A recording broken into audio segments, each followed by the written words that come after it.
Bismillahirrahmanirrahim. Assalamualaikum warahmatullahi wabarakatuh.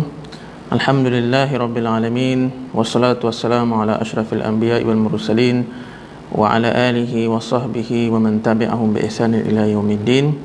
Rabbi shrah li sadri wa yassir li amri wahlul 'uqdatam min lisani yafqahu qawli. Subhanaka la ilma lana illa ma 'allamtana innaka antal alimul hakim. Wala haula wala quwwata illa billahil aliyil azim. Amma ba'du. InsyaAllah pada malam ini adalah kuliah Usul Fiqh siri yang kedua, menggunakan kitab Al-Wajiz fi Usul Fiqh karangan Dr. Abdul Karim Zaidan. InsyaAllah pada malam ini kita sambung perbincangan kita mengenai definisi Usul Fiqh. Setelah minggu lepas kita menyentuh mengenai muqaddimah berkenaan dengan Usul Fiqh, begitu juga definisi ilmu usul fiqh dari segi murakkab idhafi, iaitu kita definisikan antara perkataan usul dan juga perkataan fiqh. Pada malam ni insya-Allah kita akan mendefinisikan usul fiqh ni dari segi ta'rif laqabi ataupun dinamakan ta'rif istilahi kepada ilmu usul fiqh. Baik. Adapun definisi ilmu usul fiqh dari segi laqabi, iaitu kita tidak melihat satu persatu perkataan yang ada dalam perkataan usul al-fiqh tu, tapi kita anggap sebagai usul fiqh ini adalah satu istilah khas. Baik, definisinya ialah al-ilmu bil qawa'id wal adillah al-ijmaliyah allati yutawassalu biha ila istinbatil fiqh, yang bermaksud ilmu usul fiqh ini ialah mengetahui kaedah-kaedah tertentu. Begitu juga kita mengetahui dalil-dalil ijmali, yang mana kita syarahkan maksud dalil ijmali ialah sebagai dalil-dalil umum seperti Al-Quran, As-Sunnah, Ijma' dan Qiyas.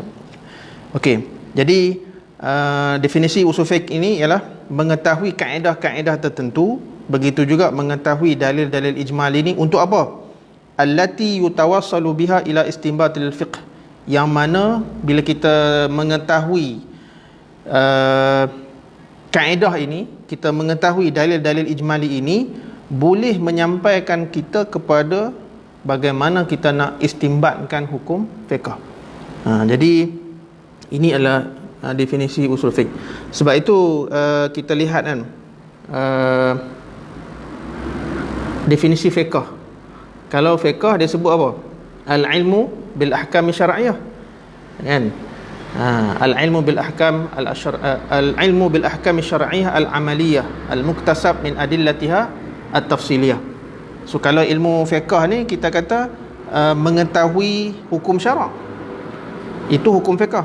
Sekarang ni ilmu usul fiqh ialah mengetahui kaedah-kaedah istinbat hukum, yang mana dengan kaedah ini kita boleh tahu hukum fiqh.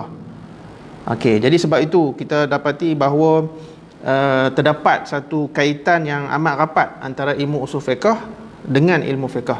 Dan kita dah sebut pada minggu lepas bahawa sebenarnya tanpa ilmu usul fiqh ini tidak akan lahirlah hukum fiqh. Baik. Jadi mengetahui kaedah-kaedah, mengetahui kaedah-kaedah ataupun metodologi, yang dimaksudkan dengan kaedah di sini ialah qawaid usuliyah lah. Okey, kita biasa dengar sebagai kita biasa dengar kaedah fiqh, qawaid fiqhiyah, tapi yang kita nak bincang dalam ilmu usul fiqh ni dipanggil qawaid usuliyah. So dengan qawaid usuliyah inilah kita dapat mengetahui dan juga memahami bagaimana sesuatu hukum boleh dihasilkan berdasarkan kaedah-kaedah usuliyah ini. Ilmu usul fiqh, kalau orang tanya kan, apa maksud ilmu usul fiqh? Ilmu usul fiqh ni nak mudah kita jawab ialah kita mengetahui cara nak istinbat hukum. Kalau ilmu fiqh kan, kita nak tahu hukum, end produknya apa? End produknya ataupun natijah akhirnya ialah hukum harus, hukum wajib, hukum haram. Tapi kalau ilmu usul fiqh ni ialah kita nak tahu cara macam mana sesuatu hukum haram tu terhasil, sesuatu hukum wajib itu terhasil. So kita nak tahu proses ataupun bagaimana hukum itu terhasil. Maka nak tahu bagaimana hukum itu terhasil, kita belajar dalam ilmu usul fiqh. Baik. Bila disebut kaedah, kan, di mana kaedah ini definisinya ialah qadaya kulliyah yantabiqu hukmuha 'ala al-juz'iyyat allati tandariju tahtaha. Bila sebut kaedah, sama ada kaedah kaedah fiqh ataupun kaedah usul fiqh ataupun kaedah nahwu, kaedah lughah, dan apa-apa kaedah. Bila sebut kaedah ini bermaksud dia adalah satu kita panggil prinsip induk, kan, satu prinsip induk, prinsip kulli yang dipanggil, yang mana akan termasuk di bawah prinsip-prinsip induk ini ataupun kaedah-kaedah induk ini beberapa juz'iyat ataupun beberapa furuk kecil-kecil. Okey, yang mana apa sahaja contoh, apa sahaja isu, apa sahaja masalah yang boleh ataupun yang sesuai masuk di bawah kaedah ataupun prinsip induk ini, maka ia akan mengambil hukum yang sama, kan. Jadi contohlah, kalau ni kita relate sikit dengan kaedah fiqh kan. Kalau kaedah fiqh contoh macam kita ambil kaedah ad-darar yuzal lah contoh. So kaedah ad-darar yuzal ni salah satu kaedah fiqh yang 5 yang utama tersebut.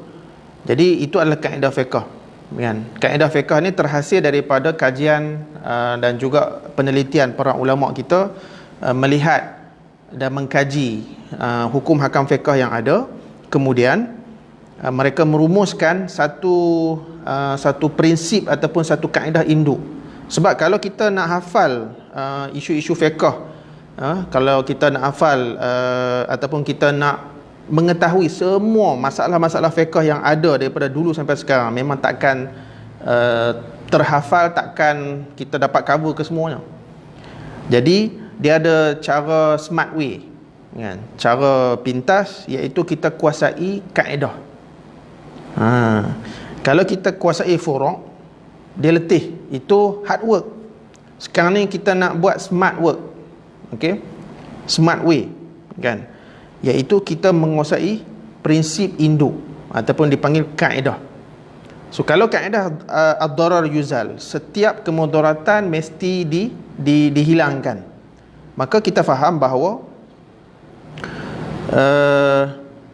apa contoh-contoh ataupun apa furuk-furuk fiqh yang sesuai masuk di bawah kaedah ad-darar yuzal. So kita kaji dan kita boleh kumpul di sana sini dalam pelbagai bab, sama ada bab bab ibadat ke, bab muamalat ke, bab munakahat ke, yang mana sesuai masuk di bawah kaedah ad-darar yuzal itu, maka ia akan mengambil hukum yang sama. Sebab dia punya induk dia kata setiap kemudaratan mesti dihilangkan. Okey. Okey, kalau kita tengok dalam kitab Al-Wajiz ni, dalam bab ta'rif usul fiqh istilahan ini, Dr. Abdul Karim Zaidan menyebut contoh, kita panggil contoh aplikasi kaedah usul fiqh, kaedah usul qawaid usuliyah, kan. Sebagai contoh, kaedah al-amru yufidul wujub. Ini adalah salah satu qawaid usuliyah yang diguna pakai oleh para ulama kita untuk menentukan hukum daripada nas, sama ada daripada Al-Quran ataupun daripada hadis. Okey, kaedahnya berbunyi al-amru yufidul wujub illa idza sarafathu qarinatun an dzalik.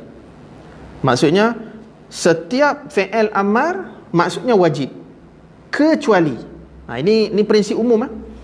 Setiap fi'il amar, setiap kata suruh, kata perintah yang kita baca ada dalam Quran dan sunnah, yufidul wujub, bermaksud wajib, kecuali illa idza sarafathu qarinatun an dzalik, kecuali ada qarinah lain ataupun ada petunjuk lain yang memberi indikator bahawa fi'il amar dalam ayat ataupun hadis tersebut bukan bermaksud wajib, kan. Jadi senang cerita macam ni. Kalau kita baca ayat Quran ataupun hadis, maka kita terjumpa fi'il amar dalam sesuatu ayat ataupun sesuatu hadis, maka first thing yang akan datang dalam pemahaman kita berdasarkan kaedah usuliyah tadi ialah al-amru yufidul wujub. Okey. Itu prinsip asas ataupun prinsip utama. Sebagai contoh, dalam firman Allah Subhanahu wa taala dalam surah Al-Maidah ayat yang pertama, Allah Subhanahu wa taala sebut, ya ayyuhallazina amanu aufu bil uqud.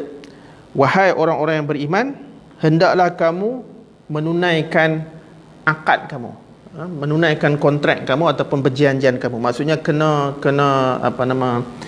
ikut dan kena patuh apa sahaja yang kamu persetujui dalam akad, sama ada akad jual beli ke, sewa menyewa, dan akad nikah ke, dan apa-apa akad sahaja, maka hendaklah kamu tunaikannya. Okey, so syahid kita ataupun kita panggil fokus kita dalam ayat ini ialah perkataan aufu. Aufu ni adalah fi'il amar. Okey, jadi bila ia adalah fi'il amar, maka berdasarkan qawaid usuliyah yang ada dalam ilmu usul fiqh ini mengatakan bahawa al-amru yufidul wujub, iaitu setiap fi'il amar bermaksud wajib. Okey, illa idza sarafathu qarinatun an zalika, kecuali lah ada petunjuk-petunjuk lain yang menyatakan bahawa walaupun ia adalah fi'il amar tetapi maksudnya adalah sunat ataupun harus. Okey, jadi persoalan yang menarik mungkin orang tanyalah kan, apakah qarinah yang memalingkan daripada maksud wajib kepada maksud lain. Okey, qarinah ni sama ada ayat Quran tu sendiri, ataupun dalam ayat Quran yang lain, ataupun dalam hadis yang lain, ataupun ijtihad para ulama setelah mengkaji, telah melakukan istiqra', mereka mendapati bahawasanya walaupun ia adalah fi'il amar tapi ada petunjuk-petunjuk lain yang memalingkan maksud wajib kepada maksud lain. Okey, jadi kita faham very simple kaedah dia, setiap fi'il amar dalam Quran adalah maksud wajib kecuali ada petunjuk lain. Okey, sebagai contoh dalam firman Allah Taala yang lain, wa aqimus salah wa atuz zakah wa atiur rasul. Okey, dan hendaklah kamu menunaikan solat, dan hendaklah kamu menunaikan zakat, dan hendaklah kamu mentaati Rasulullah sallallahu alaihi wasallam. Surah An-Nur ayat 56. So syahid kita, contoh yang kita fokus sekarang ni ialah perkataan wa aqimu, ia adalah fi'il amar. Perkataan wa atu, ia adalah fi'il amar. Perkataan ati'u pun adalah fi'il amar. Maka kesemua sirah fi'il amar di sini kan, setelah diteliti oleh para ulama kita, mendapati bahawa fi'il amar yang ada dalam ayat ini adalah bermaksud wajib. Kenapa? Sebab ia tidak ada petunjuk lain, tidak ada petunjuk lain sama ada dalam ayat itu sendiri ataupun ayat-ayat yang lain ataupun hadis lain yang menunjukkan makna selain daripada wajib. Okey, kita agak beruntung sebenarnya kan? Kita agak beruntung sebab zaman sekarang ni para ulama kita dah kaji habis dah pun sebenarnya. Setiap lafaz-lafaz yang ada dalam Al-Quranul Karim ataupun hadis, para ulama kita dah kaji, khususnya Al-Quran lah. Ulama dah kaji dah. So daripada kita baca surah Al-Fatihah sampai surah An-Nas, kalau kita jumpa sama fi'il amar, ulama dah tentukan dah, ulama dah kaji dah. Ini maksud wajib, ini maksud sunat, ini maksud harus, ini maksud irsyad, ini maksud doa dan sebagainya. Jadi kita mengaji usul fiqh ni sebenarnya pada zaman sekarang ni kita dah dipermudahkan oleh para ulama kita dahulu, khususnya pengasas-pengasas mazhab lah, macam Imam Syafi'i, Imam Abu Hanifah dan lain-lain, yang telah pun membuat istiqra' ataupun pengkajian terhadap nas-nas yang ada dalam Quran ini, dan mereka pun telah mengorek ataupun menggali dan membina dan membangunkan kaedah-kaedah untuk memahami nas Al-Quranul Karim. Baik. Okey, itu contoh fi'il amar. Okey. Contoh lain ataupun contoh kaedah usuliah yang lain yang ada dalam ilmu usul fiqh ni ialah qawaid ataupun kaedah dipanggil kaedah yang berkaitan dengan fi'il nahi, iaitu kata larang. Contohnya macam kaedah an-nahyu yufidut tahrim. Kalau tadi al-amru yufidul wujub, sekarang ni maksudnya an-nahyu yufidut tahrim illa idza wujidat qarinatun tasrifuhu anit tahrim, kan? So maksudnya setiap kali kita baca fi'il nahi yang ada dalam Al-Quranul Karim ataupun dalam hadis Rasulullah sallallahu alaihi wasallam, kan, maka yang pertama kali datang dalam pemikiran kita ialah an-nahyu tu bermaksud haram. Larangan itu bermaksud haram, kecuali ada petunjuk yang menunjukkan maksud selain daripada haram, makruh, khilaf aula dan sebagainya. Jadi kaedah ini, iaitu an-nahyu yufidut tahrim ini, akan terpakai kepada semua fi'il nahi yang ada dalam nas. Okey, sebagai contoh, bila Allah Subhanahu wa taala sebut wala taqrabuz zina, okey, syahid kita ialah wala taqrabu, dan jangan kamu hampiri zina, iaitu larangan. Okey, so kita nak tahulah larangan ni bermaksud apa? Bermaksud haram ke, makruh ke dan sebagainya, kan? Jadi berdasarkan kaedah usul yang telah ditetapkan oleh ulama kita, menyatakan bahawa wala taqrabuz zina adalah fi'il nahi, dan fi'il nahi di sini adalah fi'il nahi mujarrad, iaitu tidak ada petunjuk lain yang menunjukkan makna selain daripada haram. Maka dia punya natijah fi'il amar yang terdapat dalam ayat ini bermaksud haram, menggunakan pakai kaedah an-nahyu yufidut tahrim illa idza wujidat qarinatun tasrifu anit tahrim. Itu ayat wala taqrabuz zina daripada surah Al-Isra ayat 32. Baik. Contoh lain, firman Allah Ta'ala, ya ayyuhalladzina amanu la ta'kulu amwalakum bainakum bil batil. Wahai orang-orang yang beriman, jangan kamu makan harta kamu di kalangan kamu dengan cara yang salah. Okey, syahid kita ialah la ta'kulu. La ta'kulu, jangan kamu makan. Ini pun adalah kata larang, larangan. So menggunakan pakai kaedah usuliyah yang ada, yang disebutkan tadi, iaitu an-nahyu yufidut tahrim, maka kita faham di sini ia adalah fi'il nahi mujarrad. Fi'il nahi mujarrad maksudnya fi'il nahi yang tidak ada petunjuk lain yang menunjukkan makna selain daripada haram. Jadi berdasarkan kaedah usuliyah ini, kita mengatakan hukum memakan harta di kalangan kita ni, makan sama ada harta sendiri ataupun harta kawan, harta keluarga dan sebagainya dengan cara yang salah adalah diharamkan. Okey, jadi berdasarkan dua contoh daripada ayat Quran tadi, wala taqrabuz zina, kemudian la ta'kulu amwalakum tu bil batil, la ta'kulu amwalakum bainakum bil batil itu, maka kita faham bahawa hukum zina adalah haram, hukum makan harta di kalangan kamu dengan cara yang salah pun adalah haram. Okey.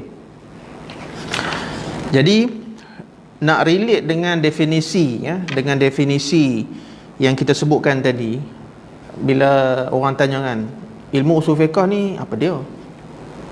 Kita belajar apa dalam ilmu usul fiqh ni, kan? Ni soalan yang selalu orang tanya, kan? Dan apa beza dengan hukum fiqh? So tadi kita sebut dah, kalau hukum fiqh kita tahu end product. Kalau usul fiqh kita nak tahu proses sebelum kita sampai kepada end product tersebut. So end productnya adalah hukum fiqh, iaitu halal, haram, wajib, sunat, makruh, harus tu. Tapi sebelum kita nak tahu hukum halal, haram tu, dia ada proses dia ada cara dia. Jadi kalau ilmu fiqh kita belajar end product, kita tahu dan kita faham end product, natijah akhir, produk akhir. Tapi kalau ilmu usul fiqh kita belajar proses tu, proses daripada awal tu sebelum boleh sampai kepada end product tu. Itu beza dia. Okey. Dan kita faham bahawa kita nak tentukan hukum hakam dalam fiqh ini, dia mesti berdasarkan dalil. Bila sebut dalil ataupun nas, sama ada Al-Quran ataupun hadis. Tapi Al-Quran dan hadis sudah berhenti dengan wafatnya Rasulullah SAW. Jadi kalau perkara yang disebut dalam Quran dengan hadis, kita boleh gunakan qawaid yang ada, yang digariskan oleh para ulama usul fiqh untuk kita istinbat hukum. Tapi kalau bagi perkara-perkara yang baru, kan, perkara-perkara kontemporari yang mana kalau kita boleh rujuk dan ada kaitan daripada ayat Quran dengan hadis, maka kita boleh ambil sumber Quran dengan hadis melalui cara qiyas. Tapi kalau tak ada, okay, dalam Quran pun tak ada nas, dalam hadis pun tak ada nas, maka sebenarnya kita masih ada lagi sumber-sumber tambahan seperti maslahah mursalah, istihsan, sadul zari'ah, uruf, istishab dan lain-lain.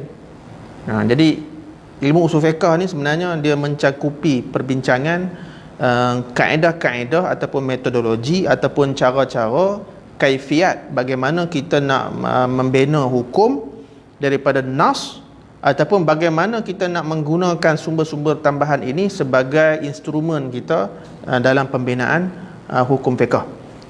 Baik. Okey, seterusnya menurut Dr. Abdul Karim Zaidan, dengan kaedah-kaedah usul fiqh ini, kan, yang kita sebut tadi ni dua contoh saja, kan, iaitu al-amru yufidul wujub, kemudian an-nahyu yufidut tahrim.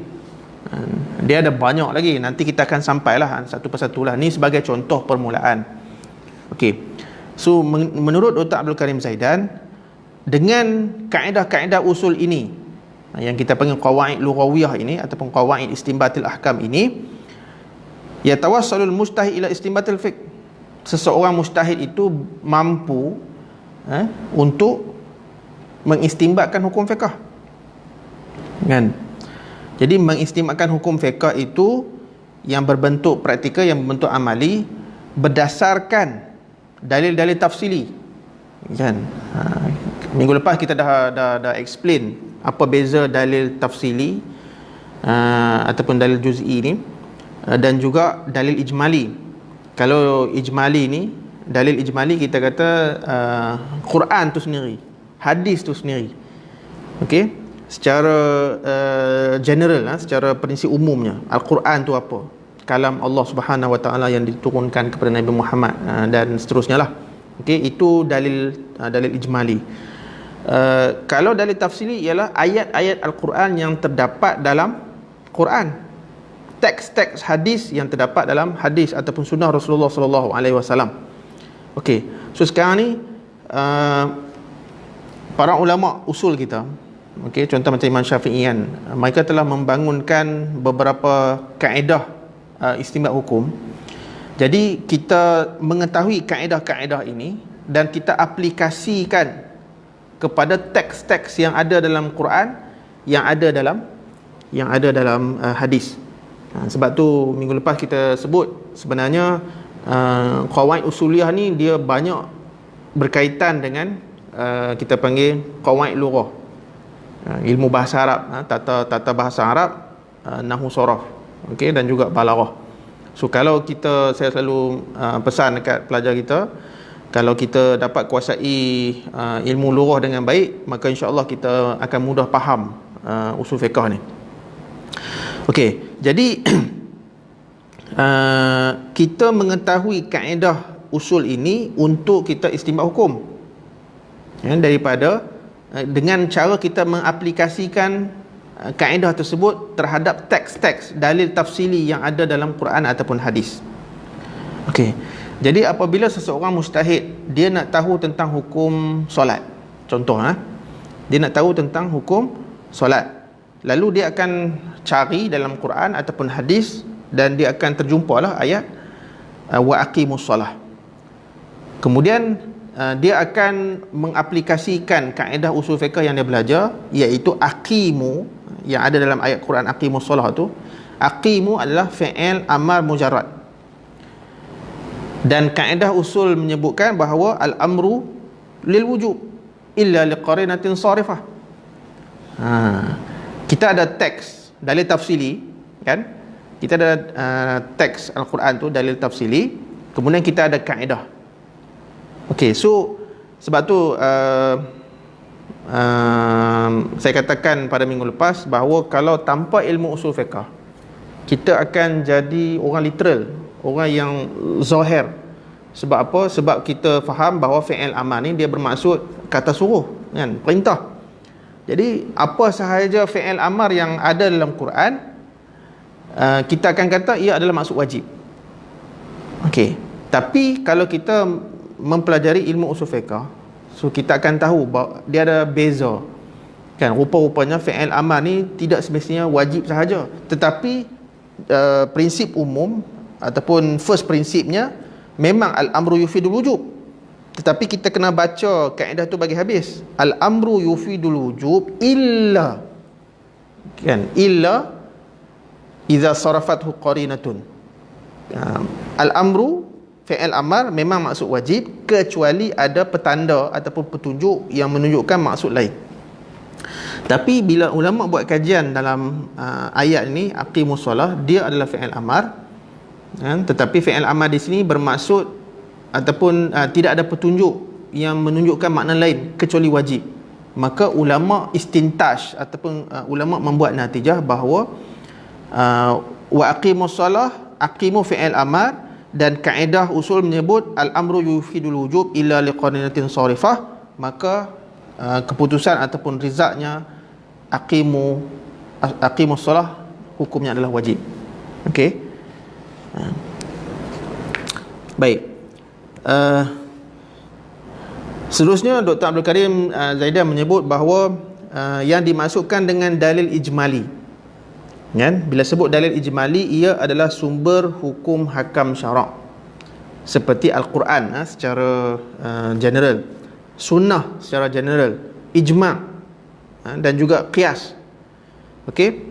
Jadi kita mengkaji 4 sumber utama yang ada dalam ilmu usul fiqh ini, untuk apa? Dari segi kita mengetahui kehujahan keempat-empat sumber utama ini, dan juga kedudukan keempat-empat sumber ini sebagai satu instrumen untuk ataupun sebagai satu bahan untuk kita istidlal ataupun istinbat hukum daripadanya, dan juga bagaimana cara kita memahami, ya, ni antara subjek yang dicakupi oleh ilmu usul fiqh, kan. Yang pertama, kita tahu dalil ni secara kedudukan dan kehujahannya. Kemudian kita nak tahu cara semantik ayat. Sebab tu dalam satu perbahasan ilmu usul fiqh dia sebut mabahas dalalatul alfaz, kan. Satu perbahasan untuk memahami memahami lafaz-lafaz ataupun perkataan-perkataan yang ada dalam Quran. Jadi mabahas dalalatul alfaz ni ataupun kawaid istinbat hukum, dia fokus, dia zoom kepada perkataan-perkataan yang ada dalam Quran. Fi'il amar perkataan, fi'il nahi perkataan, al-khas perkataan, al-am perkataan, lafaz, apa lagi, mutlak, muqayyad, sarih, kinayah, al-haqiqah wal majaz, semua tu adalah perkataan-perkataan yang ada dalam Quran. Okey, sebab tu bila kita mengaji ilmu usul fiqh, kalau kita mengkaji Al-Quran sebagai satu sumber hukum, kemudian sunnah sebagai satu sumber hukum, kemudian bagaimana lafaz-lafaz yang terdapat dalam teks Al-Quran ataupun hadis itu dinilai oleh para ulama kita sehingga menatijahkan satu hukum, kan. Ini semua kita belajar dalam ilmu usul fiqh. Kemudian dalam ilmu usul fiqh juga kita mengkaji tentang ijma' sebagai sumber hukum kita.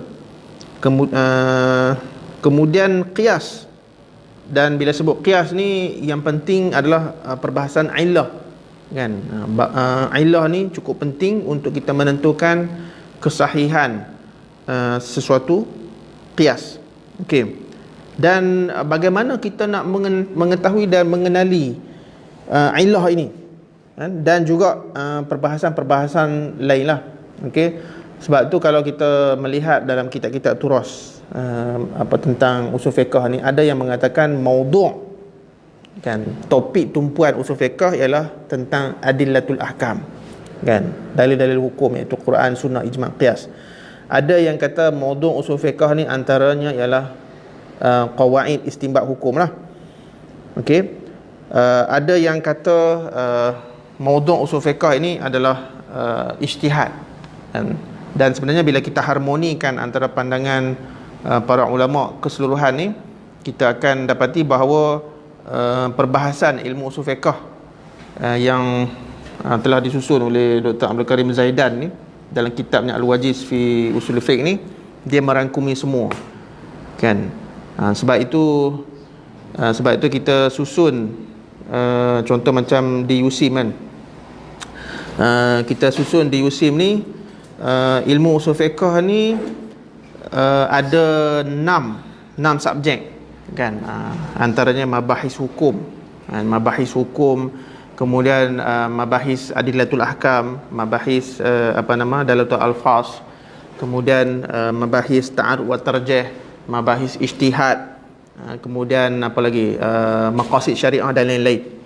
Okey, sebab itu semuanya di cover oleh ilmu usul fiqh yang moden, khususnya dalam kitab usul fiqh ni, dalam kitab usul fiqh Al-Wajiz ni. Sebab tu Dr. Abdul Karim Zaidan ni dia meletakkan semua perbahasan ilmu usul fiqh ni dalam kitab Al-Wajiz ni.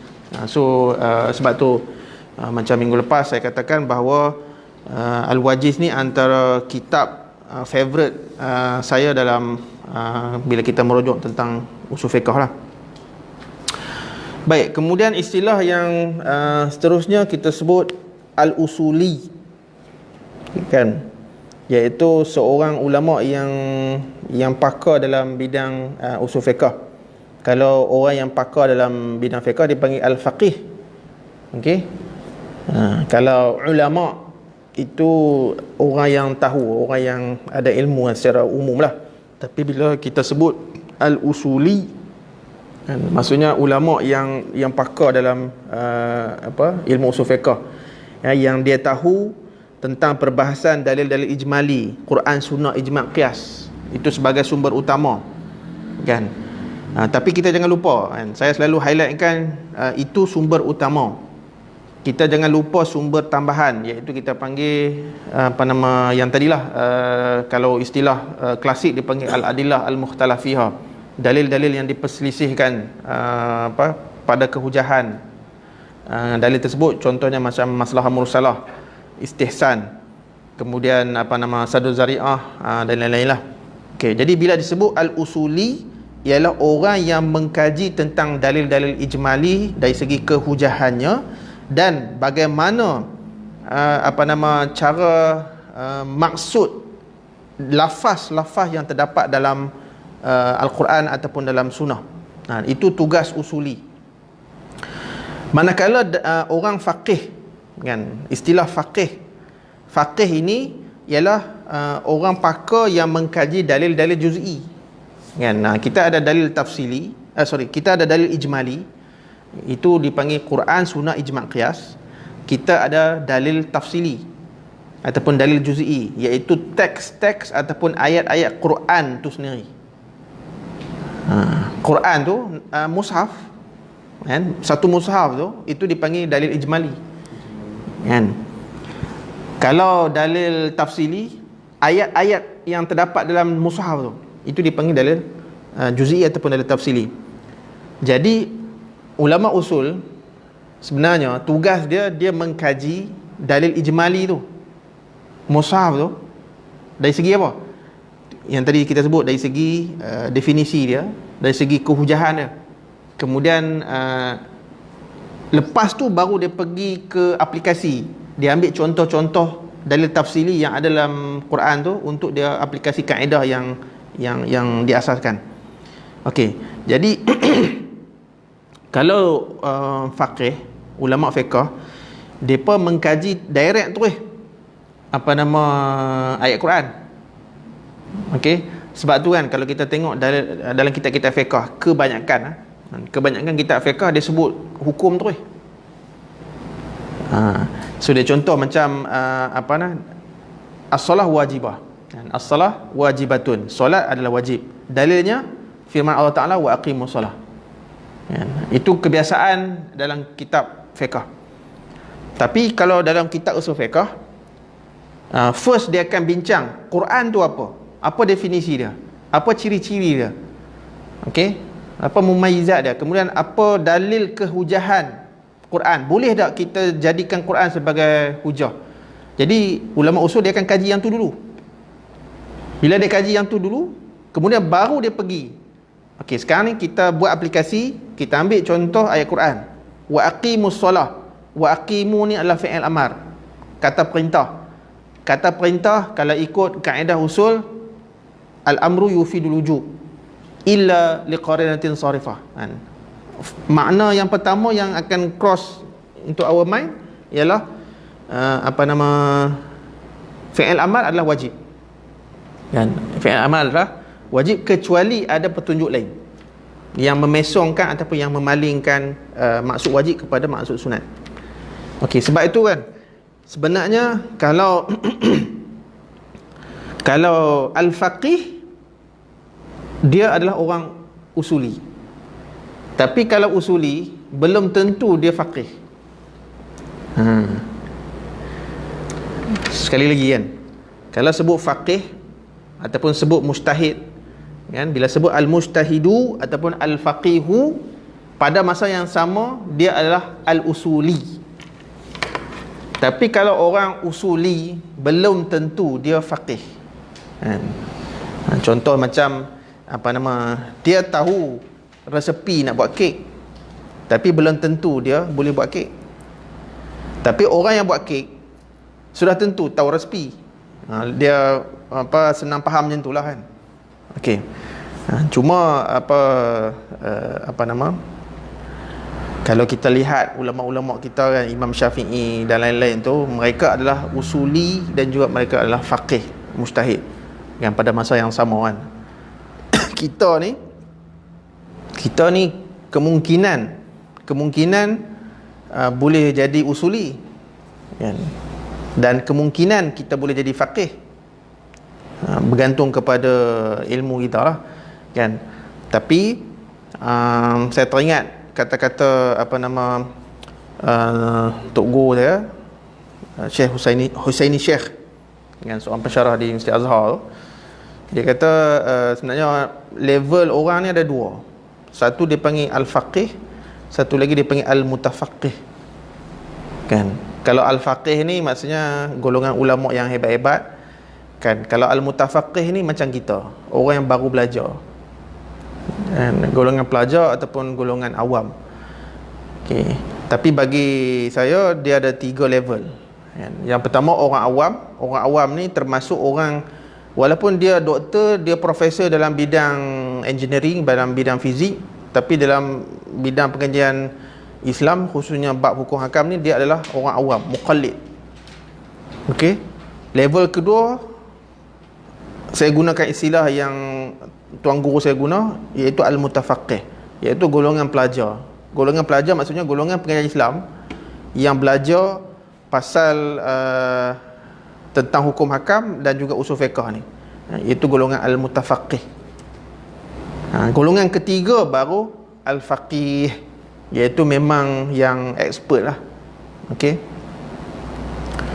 Okey, kalau orang tanya saya duduk kat level mana, boleh jadi saya ni orang awam ataupun level mutafaqih kan. Walaupun kita dah belajar sampai peringkat PhD kan, tak berani nak mengaku faqih.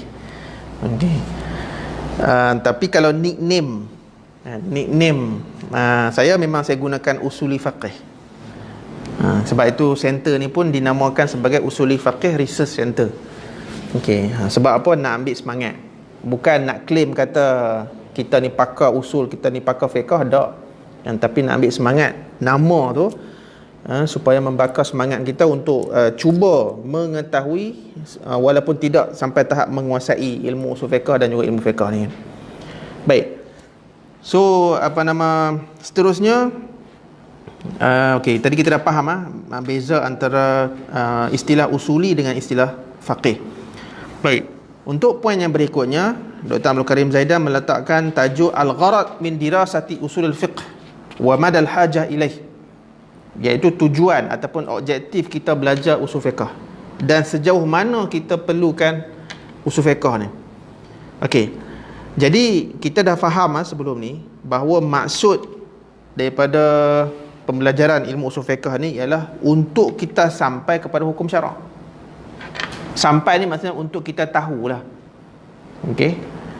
Kita baca Quran, kita baca hadis, kita jumpalah beberapa ayat ataupun hadis, beberapa teks yang menggunakan fi'il amar, yang menggunakan fi'il nahi sebagai contoh. Okey.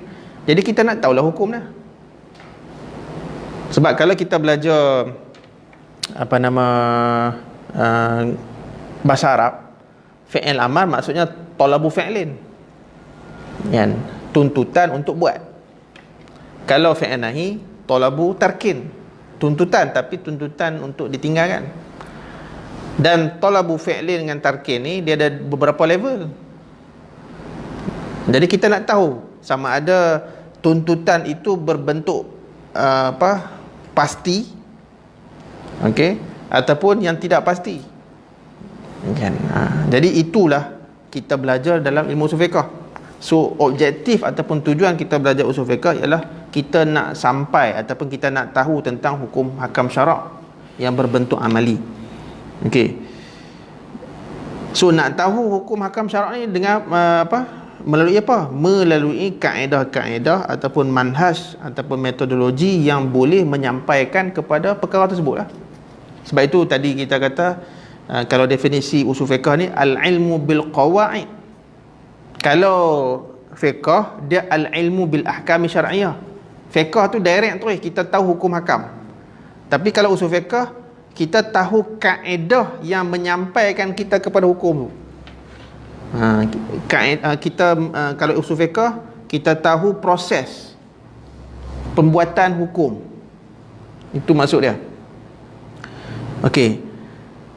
So, kenapa kita perlu tahu kaedah ni? Supaya kita pengetahuan kita itu tepat dan betul. Kalau kita ni golongan faqih ataupun mujtahid yang buat kerja untuk istinbat hukum tu, dengan kaedah inilah ijtihad kita akan jadi betul. Istinbat kita akan tepat. Kan, kalau tidak kita akan meraba-raba ataupun kita berdasarkan kefahaman yang mungkin menyeleweng ataupun terpesong. Sebab tu ana ulang sekali lagi, untuk memahami teks Al-Quran dengan hadis ni kita tak boleh tanpa usul fiqh. Sebab kalau tanpa usul fiqh kita akan blanket. Semua fi'il amar makna wajib, semua fi'il nahi maksud haram. Sedangkan bukan macam tu. Sebab ada fi'il amar yang maksud wajib, ada maksud sunat, ada maksud harus, dan ada maksud haram pun. Fajtanibu fi'il amar, tapi bukan suruh buat, suruh tinggal. Dia fi'il amar. Dan tidak semua fi'il nahi bermaksud haram. Sebab dia boleh jadi maksud makruh, dia boleh jadi maksud khilaf aula. Okey. Jadi fiqh dan usul sebenarnya ada sudut persamaan, di mana kedua-duanya fiqh dan usul ni bertujuan untuk kita tahu hukum hakam syarak, kan. Kecuali perbezaannya ialah ilmu usul fiqh ialah kita tahu proses. Kalau ilmu fiqh kita tahu end product, kan. Baik. Okey. So kalau kita kata zaman sekarang ni tak perlu dah ilmu-ilmu ni, kan, tak perlu dah ilmu usul fiqh ni. Sebab tadi pun saya dah sebut, sebenarnya dalam Quran dengan hadis ni ulama dah kaji habis dah pun. Jadi kita buat susah apa kita belajar usul fiqh ni? Tak perlu lah, kan. Kalaulah ada dakwaan sebegitu, kan, sebenarnya dakwaan itu sebenarnya tak tepat dan salah lah. Okay. Sebab kita kata Walaupun Quran dengan hadis dah berhenti kan, dah tamat sebab wafat Rasulullah SAW. Tapi bila zaman sekarang berlaku banyak isu-isu baru yang menyebabkan kadang-kadang kita tak jumpa, memang tak ada dalil. Dalam Quran pun tak ada, dalam hadis pun tak ada. Jadi kita nak buat apa? Kan? Nak buat apa tu sebenarnya ada lagi solusinya, iaitu melalui sumber-sumber tambahan tadi. Masalah mursalah ke, uruf ke dan sebagainya. Uruf, selagi mana ia tidak bercanggah dengan prinsip syarak, ia boleh dijadikan asas hukum. Nanti kita sampai bab tu kita bincang panjang. Okey. Jadi ijtihad ni sebenarnya dia ada ijtihad, dia panggil ijtihad tatbiqi, iaitu ijtihad untuk kita aplikasikan kandungan nas Quran dengan hadis. Okey. Yang kedua, dia ada ijtihad tanzili, iaitu kita menentukan hukum kepada isu-isu baru yang tak ada dalil, kan? Ataupun kadang-kadang dipanggil istidlal. Kalau kita dalam usul fiqh kan, kita akan jumpa dua istilah. Satu dipanggil istinbat. Istinbat hanya untuk Quran dengan hadis. Istilah tu kita gali keluar, kan? Ataupun kita korek keluar daripada Quran dengan hadis, itu istinbat. Tapi kalau benda yang tak ada dalil, benda yang tak ada dalil ataupun tak ada nas, kita panggil istidlal, iaitu kita berdalilkan dengan sumber-sumber tambahan, contoh macam istihsan, masalah mursalah dan lain-lain. Itu beza dia. Okey, jadi sebenarnya minggu lepas pun kita dah sebut kepentingan ilmu usul fiqh.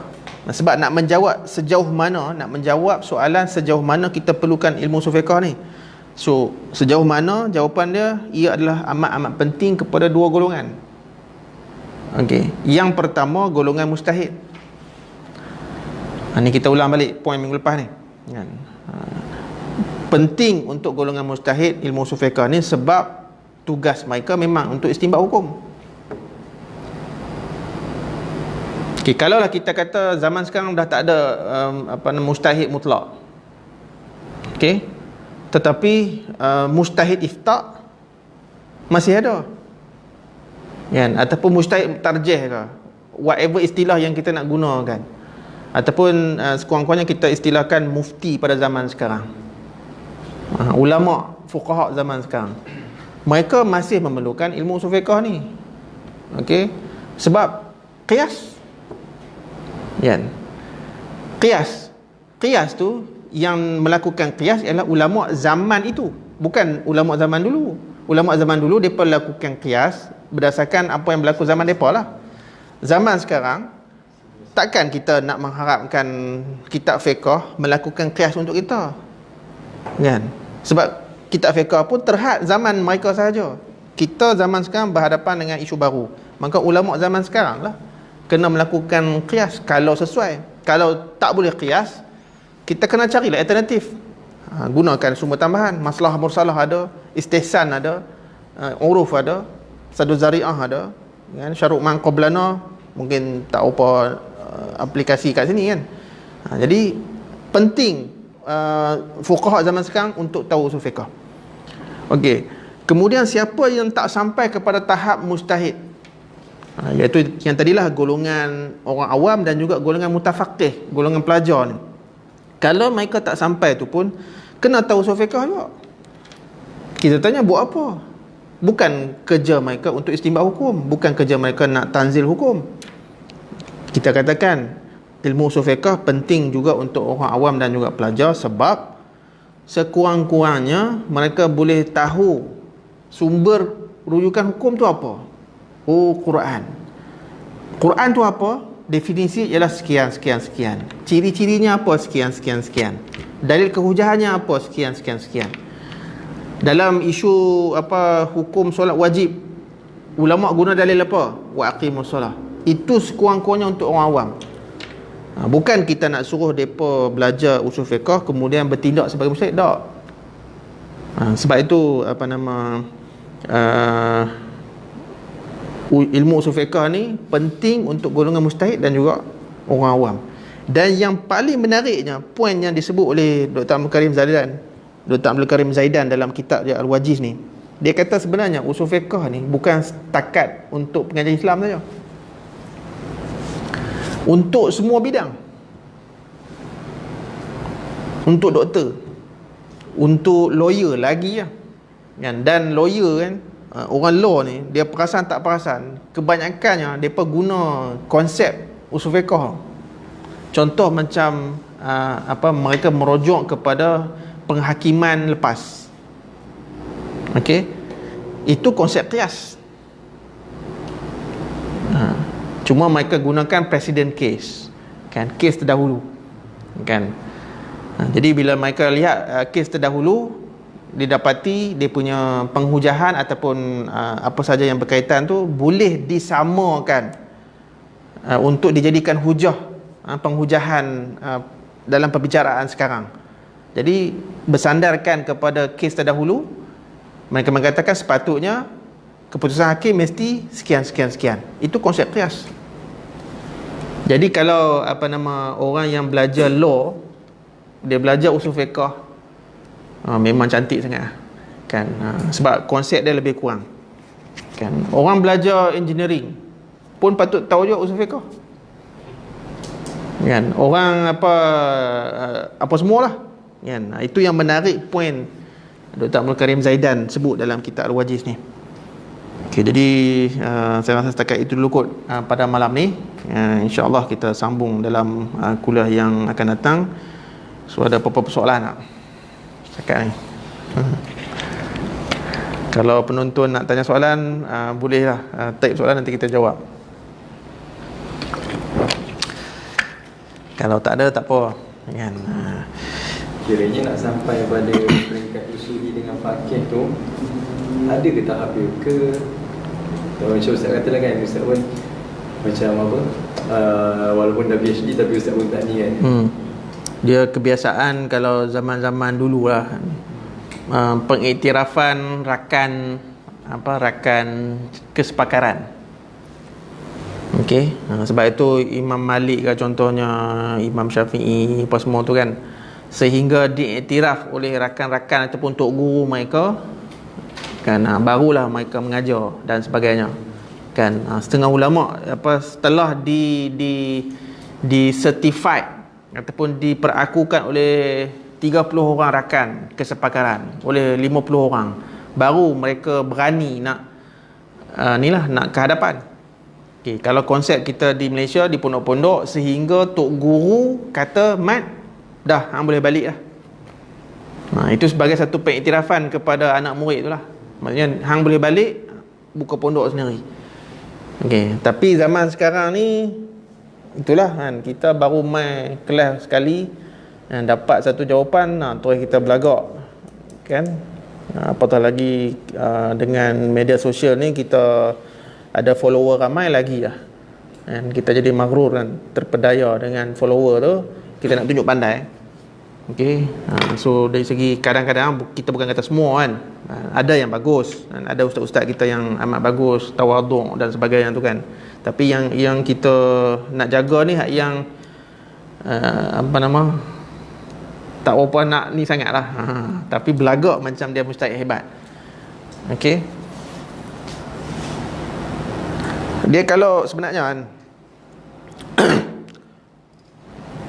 kalau kita kata mustahil mutlak tu, orang kata yang mengasaskan kaedah-kaedah usul fiqh ni, itu mustahil mutlak. Okay, tapi mustahil pun dia ada banyak level. Dan kalau kita lihat dalam kitab-kitab usul fiqh yang bincang pasal syarat-syarat mustahil, cuba kita tengok kan, sebenarnya taklah strict sangat sebenarnya. First syarat, mengetahui bahasa Arab. Okay, so mengetahui bahasa Arab ni, syaratnya tidaklah perlu sampai macam ulama lughah, Sibawih ke, Farraq ke, dan Kisai ke dan sebagainya kan. Tak perlu sampai tahap tu. Sekurang-kurangnya bila kita baca Quran tu, kita faham maksud dia, itu pun dah memadai, dah boleh dipanggil mustahil. Tapi mujtahid mana? Mujtahid mutlak ke, tarjih ke, tanzili ke apa kan?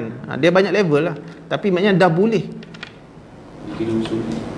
Dia kira usuli, dah kira faqih lah. Kan? Maksudnya baca Quran, faham makna dengan tepat lah. Faham makna dengan mengikut kaedah usulnya. Dah boleh digelar sebagai seorang mujtahid.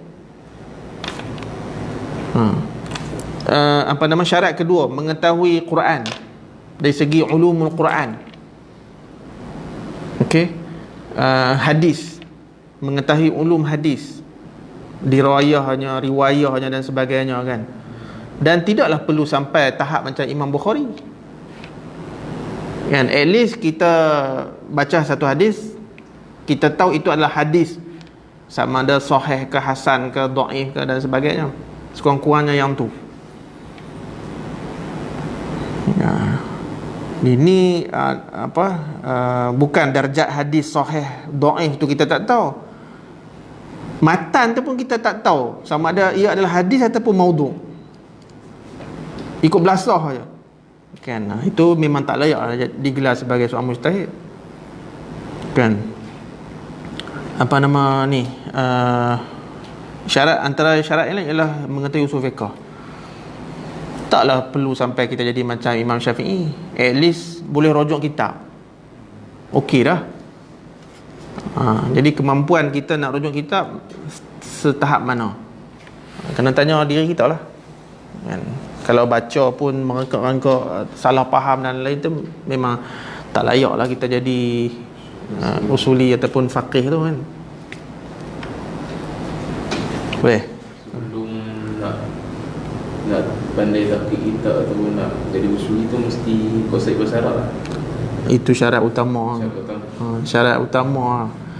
Kalau orang panggil nak jadi Islamic scholar tapi tak tahu bahasa Arab, kalau boleh duduk diam lah, jangan mengaku Islamic scholar lah. Kan? Sebab kita apa-apa pun semua, sebab sumber kita kan Quran dengan hadis. Quran hadis dalam bahasa Arab. Okey. Sama ada kita ni orang syariah, orang usuluddin, orang dakwah, rujukan kita Quran dengan hadis bahasa Arab. Jadi macam mana kita nak mengaku kita sebagai Islamic scholar? Islamic scholar tu dalam arti kata lain ulama lah, ataupun fuqaha lah, ataupun usuli lah. Kan, cuma usul ini dia mengkhusus kepada ilmu usul fiqh kan.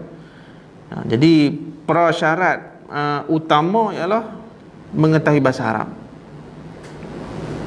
Ini beza fi'il amar dengan fi'il nahi pun tak tahu, fa'il marfu' pun tak tahu, masalah. Okey. Itu prasyarat dia lah. Kalau tak kitab tu kan, saya dah bodoh selesai FBN, tengok kau tahqiq kitab lah. Tahqiq. Maksudnya dia macam dia baca kitab tu, dia boleh faham. Dia faham tu, dia melalui kaedah lughah ataupun dia ada cara nak tahqiq kitab sendiri. Dia bergantung kepada ilmu dan bidang ustaz tu lah. Okey. Sebab kalau biasa orang yang kalau dia biasa mengaji pondok, ataupun kalau dia tak mengaji pondok pun tapi memang dia selalu duk ikut kuliah-kuliah talaqi dan sebagainya, insya-Allah dia boleh faham dan kuasai. Okey, sebab tu kita kata di luar sana memang ramai ustaz-ustaz yang mampu. Okey, dan ramai juga yang sebenarnya tak mampu tapi belagak-belagak mampu. Okey, yang hak mampu ni mungkin soalan dia macam mana kita nak kenal. Okey, macam mana kita nak kenal seorang tu ustaz tu kira berkelayakan ataupun ahli dalam bidang tu lah. Sebab tu kita boleh guna pakai kaedah yang ulama dulu buat, iaitu melalui pengiktirafan rakan-rakan kesepakaran satu bidang dengan dia. Okey, kalau macam mana walaupun dulu peringkat masa mengaji ma'had ataupun pondok, mengaji semua fiqh kita mengaji, tauhid kita mengaji, mantiq kita mengaji, tafsir hadis kita mengaji. Tapi sebab bila pergi ke degree, sarjana dengan PhD, kita dah mula menjurus bidang. Jadi bab tauhid apa semua ni, ana sekarang tak berani mengajar. Jadi tauhid ana jadi orang awam. Tafsir bolehlah sikit-sikit, tapi still consider sebagai orang awam. Kalau bidang fiqh, usul fiqh ni mungkin anak upgrade sikit kot, jadi mutafaqih, sebab kita tahu something, sebab kita belajar. Gitu kan. Jadi tengoklah kemampuan. Dan kadang-kadang kita sendiri boleh nilai ustaz tu dengan cara kita sendiri dah kemas lah kan. Kita tahu bahasa Arab kan, nahwu surah apa kita tahu, kita pergi kelas ustaz tu, kita dengar dia baca. Kalau ana pun dah berapa puluh tahun mengaji bahasa Arab ni, okey, kadang-kadang tersilap juga baris kan. So kalau kesilapan yang minimum tu kita boleh terima lagi lah kan. Tapi kalau memang tunggang langgang, baca tak pernah betul kan, buka mulut je salah kan. Kalau tersalah sekali skala 1, 2 tu normal lah kan, kita boleh maafkan. So kalau kita ni kemas, kita tahulah. Sebab macam kalau anak sebenarnya pengalaman kan, dikurniakan oleh Allah Subhanahu Wa Taala, bolehlah tahu, bolehlah baca Arab sikit kan. So kalau ada ustaz baru, okey, so anak kan dengar dia mengajar. Okey, kalau baca betul, syarahannya betul, maka kita dalam hati, ni ustaz ni bagus ni kan. Maksudnya aku boleh recommend orang rujuk dia. Tapi kalau kita dengar, okey, kita dengar dia buka mulut saja, tafsirannya salah, okey, kaedahnya salah, kita kata ustaz ni rasa nanti aku habaq kat AJK surau malam ni lah kot kan, lepas ni tak payah jemput lah. Okey, tapi kita tak boleh nak halang dia daripada bergerak kan. Itu je lah. Dan cara ketiga ialah kita bertanyakan ustaz kita, ustaz yang kita rasa kemas. Kita tanya dia, ustaz, apa pandangan ustaz kalau saya mengaji dengan ustaz yang tu? Ustaz tolong dengar jap ceramah dia kat YouTube ni, okey tak? Itu cara next yang kita boleh kenal pasti kan. Itulah. Ada lagi? Kalau nak tahu nak dalam ilmu usul ni, dia mesti kuasai tafsir dulu ke, ulum Quran dulu ke, ulum hadis semua tu dulu ke, ataupun memang usul fiqh satu bidang, hadis satu bidang, tafsir satu bidang? Dia penyusunan ilmu dia sekarang ni, bukan sekarang ni, maksudnya daripada dulu lagi, bila sesuatu ilmu tu dia memang telah dijuzuk-juzukkan. Ini ilmu usul fiqh, ini ilmu fiqh, ilmu hadis kan. Tapi sebenarnya dia akan saling kait mengait. Sebab kalau kita contohlah kita belajar usul fiqh, kalau semata-mata usul fiqh pun tak boleh juga, sebab kita perlukan ilmu hadis kan, ulum Quran, tafsir kita perlukan juga. Kena, sebab tu kuasai ni bukan jadi pakar sepakar-pakarnya. Itu kalau boleh alhamdulillah, tapi sekurang-kurangnya kalau berlaku satu-satu isu, kita boleh rujuk kitab usul fiqh, kita boleh rujuk kitab fiqh, kita boleh rujuk tafsir ke hadis, sendiri kita dah boleh faham. Kira okey lah. Semua ilmu dia ada kaitan, dia tak boleh lari. Jadi jangan mendabik dada lah aku pakar usul fiqh kan. Boleh jadi, tapi hang bab tafsir hang tak tahu, tak apa pakar kan. Hadis hang tak tahu. Jadi maksudnya dia perlukan kerjasama sebenarnya. Dan jarang sangat zaman sekarang. Bukan kata tak ada. Sebab Ana pernah jumpa Tok Guru Ana sendiri pun kan, dia boleh mengajar semua bidang. Fiqh boleh, mantik boleh, tauhid boleh, faraid boleh, hadis boleh, tafsir boleh, semua boleh. Tapi very very rare nak jumpa orang macam ni. Kebanyakan kita, termasuk Ana sendiri kan, Ana istilahnya mutafaqih dalam satu bidang. Walaupun dulu mengaji kat pondok, mengaji semua. Itu masalah kita zaman sekarang. Sebab tu bagi Ana kita tak payah duk berkelahi. Sebab kita sebenarnya saling memerlukan antara satu sama lain. Nak tunjuk hebat, kalau Ana ada doktor, lepas tu Prof Madia lagi, pengarah Infat lagi, pensyarah Yusim lagi. So berapa kali anak nak takabur? Boleh tak? Boleh je. Tapi untuk apa sebenarnya? Kan? Mungkin untuk kepuasan diri, iyalah, mungkin lah. Tapi sebenarnya ummah yang rugi kan. Kita perlukan kerjasama kan. Okay. So wallahu a'lam bissawab, insya-Allah. Cuma untuk makluman semualah, minggu depan sebab Ana akan pergi ke Turki hari Selasa.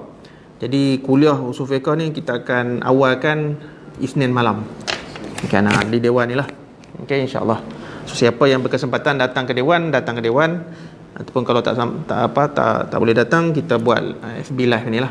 Okey, so wallahu a'lam bissawab. Apa yang baik itu datang daripada Allah Subhanahu wa taala, apa yang kurang itu datang daripada diri saya. Aqulu qouli hadza wa astaghfirullah wa astaghfirullahal azim li wa lakum. Wassalamualaikum warahmatullahi wabarakatuh.